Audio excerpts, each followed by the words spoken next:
3, 2. Please introduce yourself. Oneita, Oneita Jackson. All right. So, Oneita, what's your connection to the city of Detroit? I live here Okay. How long you been living here? 14 years. Okay. What brought you to the great city? Oh, I took a job, newspaper job. I was a copy editor at the Detroit Free Press, 11 years. Okay. Now, you were one of the most creative people with words, but just in interactions and conversations. And when I think of communication, I think definitely Oneita has a whole lot to say. So being that I'm featuring the creative on Detroit is Different right now, what is your style of just speaking and using words and different things in language just to interact with people creatively? You know, that I've never thought about that question. I think the creativity that people might see is that I am completely self-actualized. I'm completely me. I'm fine with my quirks. I'm fine with my seriousness. I'm fine with everything. I'm fine with the fact that I love words, that I read dictionaries. I'm completely okay with who I am.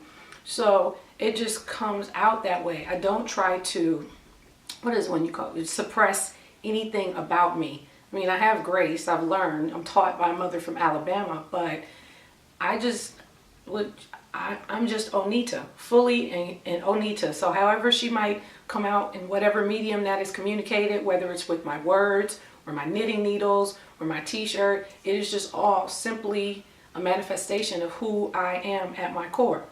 Okay, so let's talk a little bit about words. What was the first thing you remember writing where you said to yourself, I really like this? I've never written anything. Someone had to tell me that, because I'll tell you, when you are a person who has a gift or a skill or some kind of creative genius, if you don't know it, like someone has to tell you. I didn't come out like, ooh, I'm so great, I'm so fabulous, these words are cool. What happened was I took a class. I was an English major in college, and I took a class, advanced essay writing, and I was just being me. We had topics. I would write what I thought, and I didn't even know I was funny until people began to tell me. But it was the advanced essay writing class with Dr. William H. Schreck that made me think, oh wow, I guess I'm pretty good. I mean, I knew I was good. I could construct sentences. I've been really good with English my whole life. But then, just because you string sentences together grammatically correct, in a grammatically correct fashion, doesn't mean that you're good. It just means, cross the T's and dot the I's. But when Professor Schreck, Dr. Schreck, would write on my papers that you have this tremendous insight, but you tire of it. And that's the thing. If I don't get it out, it's like, psh, whatever. So I was able to sustain what would become the types of columns I wrote at the Detroit Free Press as that O Street blogger and columnist.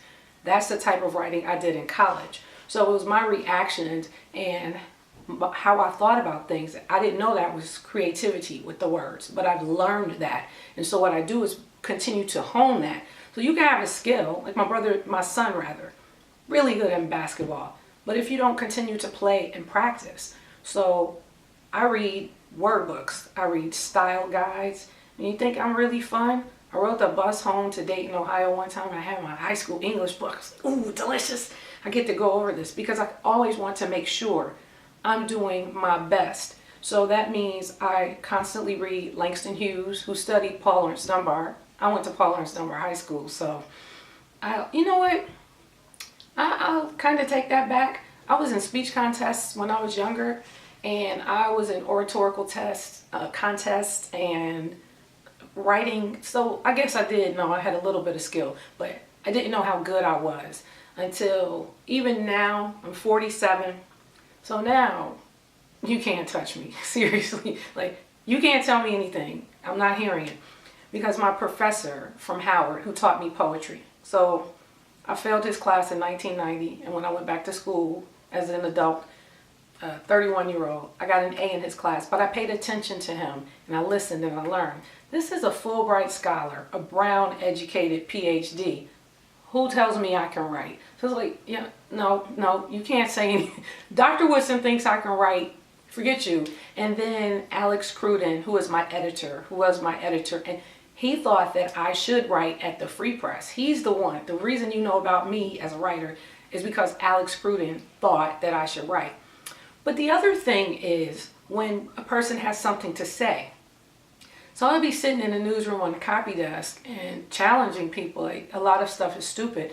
And so I realized a lot of things that I would see, or I had to take logic in college. I don't know if I thought everybody had to take logic, but there were some things I saw when I came here, and I would question and challenge, and I would read and I didn't see my perspective. So I began to have a desire to write and get things out. And eventually Alex saw that that would be valuable for Detroit and the world and anyone with internet access. And that's how, I don't know about the creativity of the writing, but it is humbling that so many people accepted really, I don't think I know I'm special, but I'm just being me. And I wish more people would be themselves. You have to be, what I've learned about Detroit, I think you asked me about Detroit, is you have to be really self-assured and confident to live and thrive in the city. You have to know who you are. So it's always interesting to me living in the city, the people who accept and the people who reject. And the other thing is, I'm not going to stop doing what I'm doing. Okay.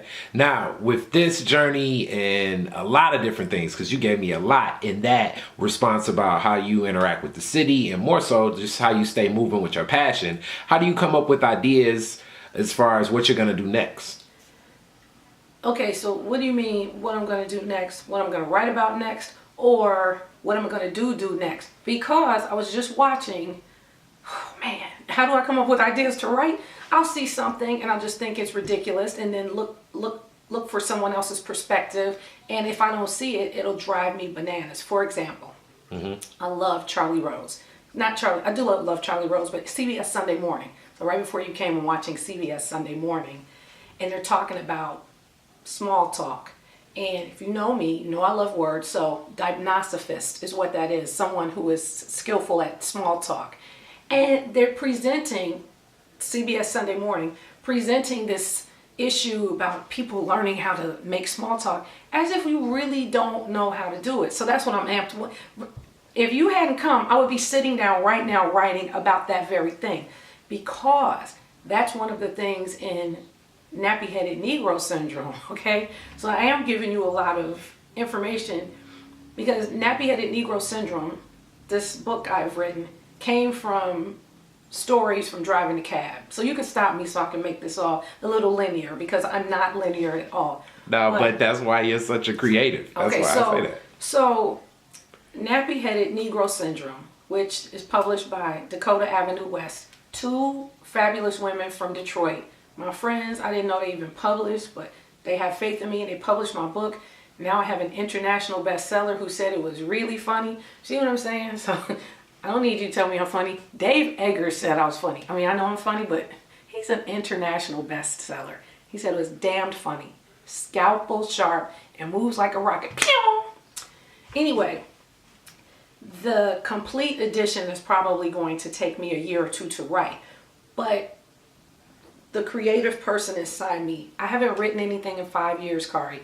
So I had to get this little body of work, this tiny little powerful body of work, I had to get it out of my system. And now, because leaving the Free Press in 2012 to now, I stopped writing in 2010, I realized I am a real writer. I lose my mind if I don't write. And I had to learn how to drive a cab and learn the transportation industry, so that took away from my focus on my words. But now that I'm back and in the rhythm of writing, so, I make observations and I pay attention to things. I think there are 3 pieces in the complete edition about this dipnosophist type stuff. So, when people ask you, well, there is a piece in the book called Black People Knit right now, but it's just one sentence where I say, people ask you, oh, so what do you do? And I'm thinking, that's not no, how do you know? This is the question that sets me off. When you're the only circle and everyone else is a square, and they ask you, how do you know the squares? You understand what I'm saying? So there are times when I'm the only Black person in a room, and this conversation started. Oh, how do you know so-and-so? And I'm thinking, I'm in this person's home. I'm in their house. I'm in their apartment. So it seems like to me, I know them. Like, I think that's a dumb question. So I've come up with ways to ask people to have skillful conversation. So for example, tell me about your hat. One time I was at someone's house, and I guess the guy thought I shouldn't have been there. And he said, he was like, he never asked how did I know her, but he was trying to allude to it, and I was having fun. So this will be in the book. Tell me about your ring. I like your hair. That's a pretty color. Something instead of, so what do you do? Yeah, I like that question a lot too. I come with a lot of different responses depending upon the context of it. Well, usually mine, is, so what do you do? I just go, I pay attention to stuff, which I usually fill in with the 4-letter version of fecal matter. What do you do? I pay attention. Really? What's that like? I'm like I make observations. That really is what I do for a living. I make observations. Classic Oneita. Now, you can use that, okay? Oh, I would definitely transcribe that and pass that along. Let me ask you this question. As far as you have the book now, and I'm about to get my copy. It's personalized. Next? Reading is fundamental. Uh-huh. The website says it is signed and personalized. People send notes. It's so cute. Okay. Can I have a copy signed? Yes. So what's next? After this book, what's next? How can we connect with what you're going to offer as far as, will it be knitting? Will it be more CAB? Will it be more writing? Will it be more books? What's next? Well, I think I am here. Hopefully people will buy more books and understand that this syndrome book is heavy, and it's particularly relevant with what's going on in the country around race. It is my book where you don't have to actually talk about race, but consider, do I know any people who are unlike me? So I will be writing more, definitely. I'm tired of driving and cab driving in general. So what I will be doing though is more of, in the spring, more tours. And I'm kind of tired of tours because I'm tired of people asking dumb questions. The worst people are the people from the suburbs. I can't imagine people who come from New Jersey asking stupid questions in New York. I mean, it's like you're 7 miles up the road. You can't be troubled to come to Detroit. It's really disappointing. But of all the people that I've taken on that Oneita the Magnificent tour, you saw that Hour magazine piece, 5 pages. Dan Gilbert doesn't get 5 pages. But it's disappointing that some of the stupidest, most ill-informed questions I have gotten. And I don't tell the people I think they're stupid. I just answer the questions and, make notes for future writing. But it's very sad. So I will be doing, to answer the question, more writing, more books, public speaking engagements. I mean, I used to get asked to speak a lot, but I just plan to continue writing, and then if there's something else I'm interested in, I'll try that too. I'm fearless. So I guess the creativity is fearless and it's confidence. Let's see, fearless and right. I think that's what it is. I don't know what I'm interested in, but you want to hear something funny? Last night my son texted me and he said, I think you would make a great flight attendant. And then I thought, yeah, that sounds cool, but I texted him back that yes, and then I put in quotation marks, yo, we ain't about to die yet, because I don't like flying. I'm afraid of flying, and my son didn't know that. But I told him, yes, I'm afraid to fly. But because he was a child, I would just get on the plane when we would go play. I just get on the plane. He said he didn't know that until yesterday. So he's 22, but I would just get on the plane because once you close the door, there's nothing you can do. All right. Last question, and this is a guilty pleasure of mine. Give me 3 of your favorite words. Not most, but 3 of your favorite words that people should know that they probably don't use. You know what? It doesn't matter. One of my favorite words is... my favorite word, I think, is Schadenfreude. Schadenfreude. Schadenfreude. It's German. And what it means is, it's not very nice what it means, and I'm not a Schadenfreude type person. But I was amazed that the Germans had a word for this feeling. It's when you're happy that somebody else, at their ills or their troubles, like if somebody who dissed you or talked about you, if something happens to them, and then you're like, ha ha, that's what schadenfreude is. So it's not my favorite word because I like that sentiment, because I don't, but I could not believe that there was something to sum up what that meant.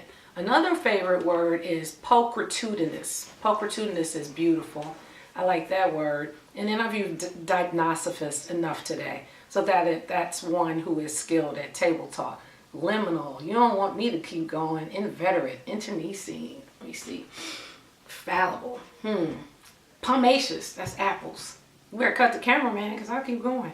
I know. Thank you so much. Thank you so much. You're and then welcome. how can people get in contact with you if they want to get to the book or just get in contact with you to speak or whatever? Okay. 313-282-5428. I answer my phone. I answer my text messages.